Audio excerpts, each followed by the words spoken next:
much bigger hole. Oh, you remember what the hole's called?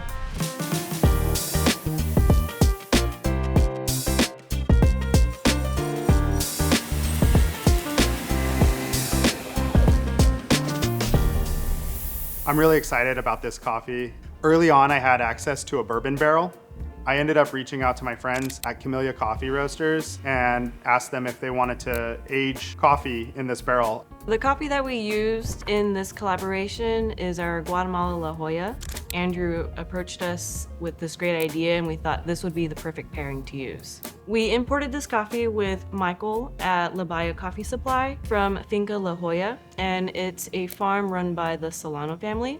David Solano is the ultimate scientist. If you ask anyone that he works with, he loves fermentation and just mastering the little details about what can alter a certain flavor and what can enhance a certain flavor. This coffee was perfect when Andrew came to us for this project. We were looking for a coffee that was super dense and hearty and could stand up to the tastes of a whiskey barrel and still hold its own in a coffee whiskey collaboration.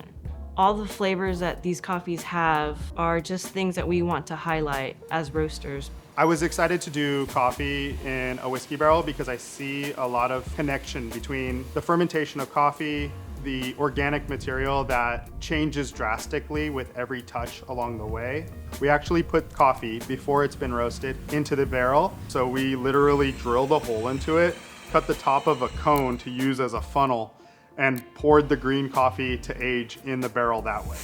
So trying to figure out the sweet spot in how much coffee do we put into a whiskey barrel and what does that flavor taste like? We pulled samples from 1 month, 2 months, and we were cupping at each stage of it sitting in the barrel. I thought this iteration of it, the longer it sat, the better it tasted. You could still taste that it was combined with some whiskey elements, but you could really still taste coffee in the combination.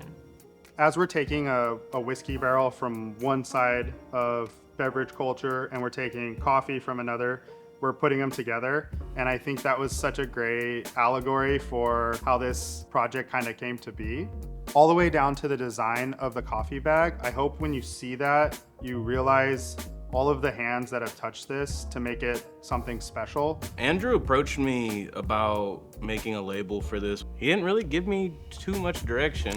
First, I just really needed to have like a understanding of whiskey, and then did some research about the region that the coffee is from, and everything kind of fell in place. He's just an absolute creative mind.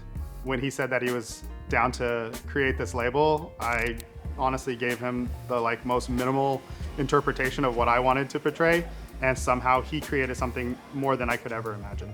I really don't know if this collaboration is going to be something that we do again in the future. It was really just based on an opportunity and all of us having a creative conversation about what we enjoy and putting something unique out into the world for our friends.